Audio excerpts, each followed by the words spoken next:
الله الرحمن الرحيم فصل في أن القوة المحركة للفلك يجب أن تكون مجردة عن المادة. فصل ثابت میں یہ ثابت کر چکے کہ فلک متحرک بالارادہ ہے، یعنی اس کی جو حرکت ہے وہ ارادی ہے، حرکت ارادی کر رہا ہے۔ تو جب یہ ثابت کر چکے کہ اس کی جو حرکت ہے حرکت ارادی ہے، تو اب اس بات کو ثابت کرنا چاہتے ہیں کہ جس چیز سے اس حرکت ارادی کا صدور ہو رہا ہے، یعنی قوت محرکہ، جب کوئی چیز حرکت کرے گی تو کوئی محرک بھی ہوگا نا، حرکت دینے والا۔ تو فلک کی اس حرکت ارادی کا محرک کون ہے؟ کون سی چیز ہے قوت محرکہ اس کی؟ یہ ذو مادہ چیز ہے یا مجرد عن المادہ ہے؟ ذو مادہ ہے یا مجرد عن المادہ؟ دیکھو، قوت جسمانیہ جو ہوتی ہے یہ ذو مادہ ہوتی ہے، اور قوت جسمانیہ اس قوت کو کہتے ہیں جو جسم کے اندر ایسے ہی سرایت کیے ہوئے ہیں جیسے جسم کے اندر مقدار سرایت کیے ہوئے ہیں۔ ایک مقدار ہے نا، جیسے یہ جسم میں سرایت کیے ہوئے ہیں ایسے ہی قوت بھی جسم کے اندر کیا کیا رہتی ہے؟ سرایت، وہ قوت جسمانیہ۔ فلک کی جو قوت ہے وہ قوت جسمانیہ نہیں ہو سکتی۔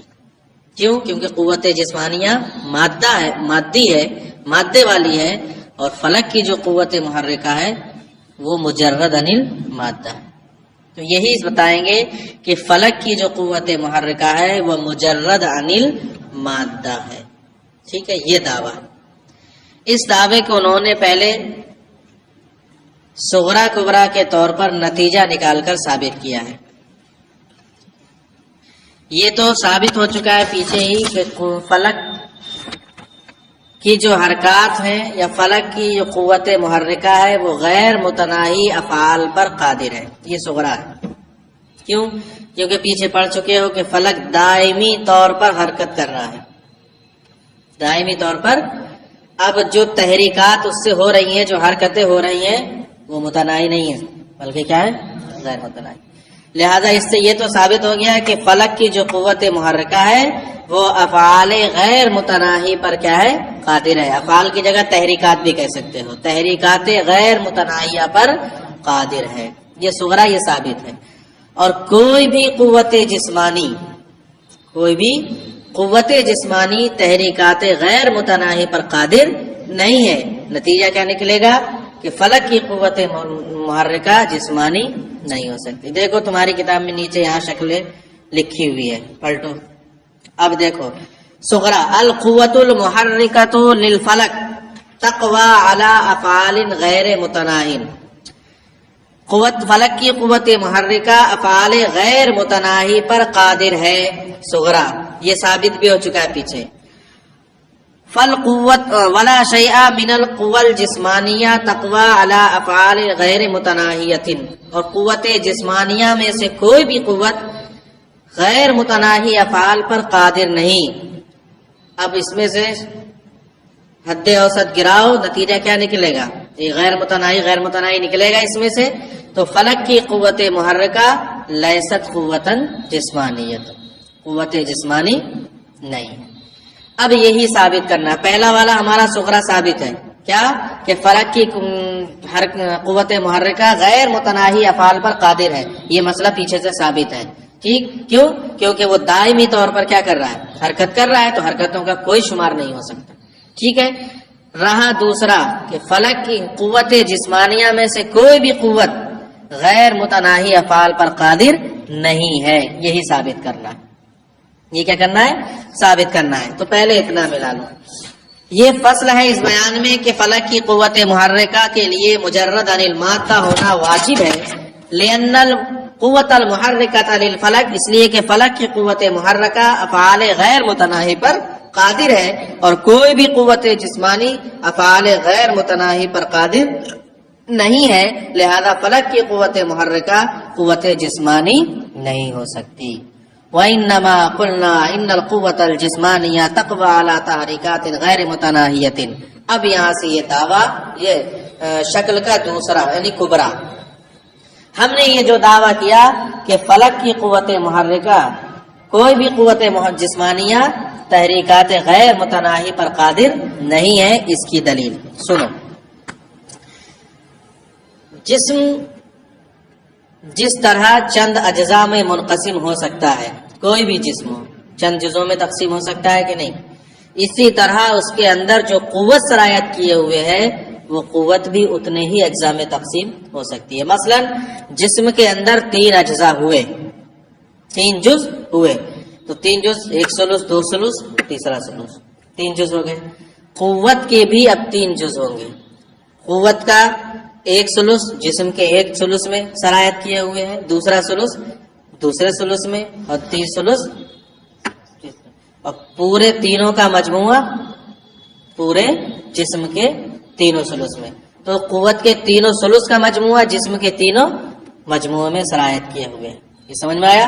تو جتنے اجزاء جسم کے ہوں گے اتنے ہی اجزاء اس میں سرایت کیے ہوئے قوت کے ہوں گے، اور قوت کا 1 ثلث ایک جسم کے 1 ثلث پر، 2 ثلث 2 ثلث پر، اور 3 ثلث 3 ثلث پر سرایت کیے ہوئے ہیں۔ گویا کہ ایک الگ الگ ہے، لیکن جب تینوں کا مجموعہ ہو جائے تو تینوں کا مجموعہ تینوں جسم کے بھی تینوں مجموعے پر 3 ثلث پر قادر ہوگا، ٹھیک ہے۔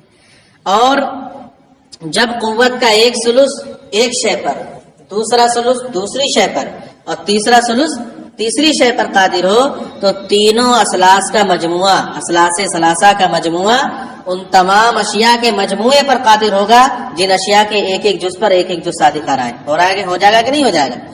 ایک ایک جز پر الگ الگ قوت کا جز صادق آ رہا ہے، لیکن اشیاء کا اگر مجموعہ کر دیا جائے، اشیاء کے بھی تینوں جزوں کو ملا دیا جائے، تو قوت کے بھی تینوں جز ملا کر پورے مجموعے پر صادق آئیں گے۔ اگر ایسا نہ ہو، یعنی جز پر صادق نہ آئے، قوت کا جز پر صادق نہ آئے، بلکہ قوت کا جز پورے مجموعے پر صادق آ جائے، تب تو بالکل ہی الٹا ہو جائے گا۔ کیا جز کل میں برابری ہو جائے گی کہ نہیں برابری ہو جائے گی؟ جتنے پر کل صادق آ رہا ہے اتنے پر ہی جز صادق آئے گا، اور یہ محال ہے کہ نہیں محال ہے؟ تاثیر میں دونوں کی کیا رہے گا؟ فرق رہے گا۔ یہاں تک سمجھ میں آ گیا؟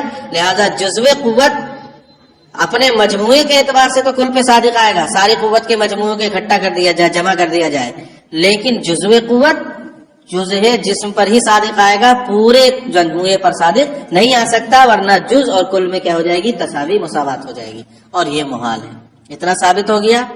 آگے دیکھو، کہتے ہیں جب اتنی بات صادق ہو گئی کہ جزو قوت مجموعے پر صادق نہیں آئے گا بلکہ کسی جز پر ہی صادق آئے گا، تو اب پوری کی پوری قوت غیر متناہی افعال پر قادر نہیں ہو سکتی۔ آ رہے ہیں اب اپنے مقصد کی طرف۔ پوری کی پوری قوت غیر متناہی افعال پر صادق نہیں آ سکتی۔ کیوں؟ اس لیے وہ قادر نہیں ہو سکتی، اس لیے کہ اب ہم یہ کہیں گے کہ قوت کا ایک جز کسی ایک معین مبدے سے یا تو کسی متناہی پر قادر ہوگا یا غیر متناہی پر قادر ہوگا۔ ایک جز پہلے ہم کہہ رہے ہیں، ٹھیک ہے؟ قوت کا ایک جز کسی ایک معین مبدے سے کسی متناہی پر قادر ہوگا یا غیر متناہی پر۔ دوسری والی صورت باطل ہے، غیر متناہی پر جزو قوت صادق قادر ہو، یہ محال ہے۔ اس لیے کہ اگر جزو قوت غیر متناہی پر صادق آ رہا ہے تو اوپر پڑھ کے آئے ہو کہ جز اور کل میں کیا ہے؟ فرق ہے، برابر دونوں نہیں ہو سکتے تاثیر میں، اثر کرنے میں۔ تو جب غیر متناہی پر جز صادق آ رہا ہے تو پورے کل کو کتنے پہ صادق آنا چاہیے؟ غیر متناہی سے بھی زیادہ پہ صادق آنا چاہیے کہ نہیں آنا چاہیے؟ اور غیر متناہی پر زیادتی ہو ہی نہیں سکتی۔ غیر متناہی پر زیادتی، بات سمجھ میں آ گئی نا؟ ہم نے اوپر پڑھ لیا تھا کہ جز اور کل تاثیر میں الگ الگ ہے، فرق ہے، ایسا ہو ہی نہیں سکتا کہ برابر ہو جائے۔ اب ہم نیچے آئے اور ہم نے کہا کہ جزو قوت کسی ایک مبدأ معین سے یا تو کسی متناہی پر قادر ہوگا یا غیر متناہی پر۔ دوسری والی صورت باطل ہے، غیر متناہی پر صادق ہو، یہ محال ہے۔ کیوں؟ کیونکہ جب جز غیر متناہی پر صادق آئے گا تو کل کس پر جائے گا؟ وہ تو غیر متناہی سے بھی بڑھ جائے گا کہ نہیں بڑھ جائے گا؟ اور سچی بات تو یہ ہے کہ غیر متناہی ہو جائے گا۔ جس غیر متناہی پر صادق آ رہا تھا تو کل اس سے بڑھے گا، تو جو جس کے لیے غیر متناہی تھا وہ کیا رہ جائے گا؟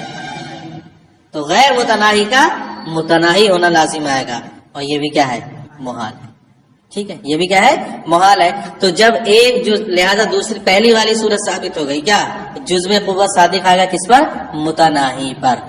اور جب کسی قوت کا ایک جز متناہی پر صادق آ رہا ہے تو دوسرا جز بھی کس پر قادر ہوگا؟ متناہی پر. اور تیسرا والا بھی کس پر قادر ہوگا؟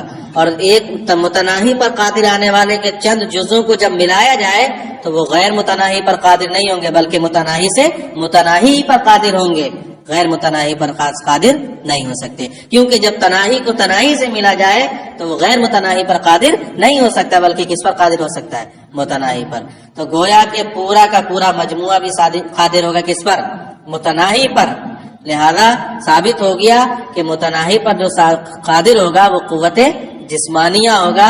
فلک کی قوت محرکہ تو پہلے ہی کس پر قادر ہو رہی ہے؟ غیر متناہی تحریک پر. تو یہ جو صادق قادر ہو رہا ہے متناہی پر، یہ قوت جسمانیہ ہوئی. اور فلک کی جو قوت محرکہ ہے وہ قادر آ رہی ہے کس پر؟ غیر متناہی پر. لہذا وہ قوت جسمانیہ نہیں ہو سکتی. سمجھ میں آئی ہے کہ نہیں آئی ہے؟ اب ملا لو پورا سبق. وَإِنَّمَا قُلْنَا، اور ہم نے یہ جو دعویٰ کیا ان القوت الجسمانیہ تقوی علی تحریکات غیر متناہیۃ، کہ قوت جسمانیہ غیر متناہی تحریکات پر قادر نہیں ہو سکتی، اس لیے لأن کل قوت جسمانیۃ فہو قابلۃ للتجزی، کیونکہ ہر قوت جسمانیہ قابل تجزی ہے، یعنی تقسیم کے قابل ہے.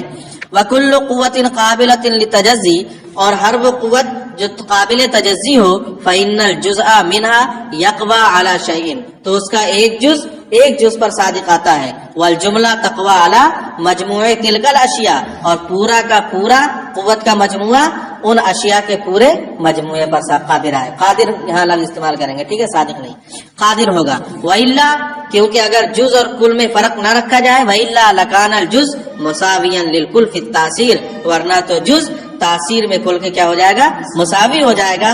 هذا خلف، اور یہ کیا ہے؟ خلاف مفروض ہے. یہاں تک آ گیا. وَمَتَى كَانَ كَذَلِكَ، اور جب ایسا ہوگا یعنی کل اور جز تاثیر میں کیا رہیں گے؟ دونوں الگ رہیں گے. فالمجموع لا يقوى على غیر المتناہی، لہذا قوت کا مجموعہ غیر متناہی تحریکات پر قادر نہیں ہو سکتا. لأن الجزء منها، اس لیے کہ قوت کا ایک جز اما ان يقوى على جملۃ متناہیۃ من مبدأ معین، یا تو ایک مبدأ معین سے متناہی پر صادق آئے گا یا غیر متناہی پر صادق آئے گا. والثانی باطل، دوسری صورت کیا ہے؟ باطل ہے. اذ المجموع یقوی علی ما هو زائد، کیونکہ جب جز غیر متناہی پر صادق آئے گا تو کل تو بدرجہ اولا اس سے زائد پر صادق آئے گا. فیلزم الزیادۃ علی غیر المتناہی متسق النظام، تو غیر متناہی متسق النظام پر زیادتی لازم آئے گی. غیر متناہی متسق النظام ہونے کا مطلب یہ ہے کہ غیر متناہی ایک ایسی امتداد جو فی نفسہ ہی متصل ہو. غیر متناہی فی نفسی کیا ہے؟ متصل، بالکل برابر ہے، نظام سے بالکل ملی ہوئی ہے، متصل ہے. اب اس پر زیادتی کرنا یہ کیا ہے؟ محال بات ہے. ھذا خلف، یہ خلاف مفروض ہے، یعنی غیر متناہی پر زیادتی یہ محال بات ہے. فعلم، تو معلوم ہو گیا ان الجزء یقوی علی جملۃ متناہیۃ، کہ جز یہ کسی متناہی پر ہی قادر ہوگا اور دوسرا جز بھی اسی کی طرح دوسرے متناہی پر قادر ہوگا. والمجموع لا یقوی علی غیر المتناہی، لہذا ان کا مجموعہ غیر متناہی پر قادر نہیں ہوگا. کیوں؟ لأن انضمام المتناہی الی المتناہی لا یوجب اللا تناہی، کیونکہ متناہی کو متناہی سے ملانا یہ غیر متناہی کا موجب نہیں ہو سکتا. فثبت، تو ثابت ہو گیا کہ ہر وہ چیز جس پر قوت جسمانیہ قادر ہوگی فہو متناہی، وہ کیا ہے؟ متناہی ہے. اور فلک کی قوت محرکہ جس پر قادر ہے وہ کیا ہے؟ غیر متناہی ہے. تو لہذا قوت جسمانیہ ذو مادہ ہوئی اور فلک کی جو قوت محرکہ ہے وہ مجرد انل مادہ. بس، لیکن یہ قوت محرکہ فلک کی قوت محرکہ بعیدہ ہے. اب محرکہ قریبہ جو ہے وہ کل آ رہی ہے، وہ جسمانیہ ہی رہے گی. ٹھیک ہے، یہ کون سی قوت محرکہ ہوگی؟ بعیدہ. بس بات تو سمجھ میں آ گئی.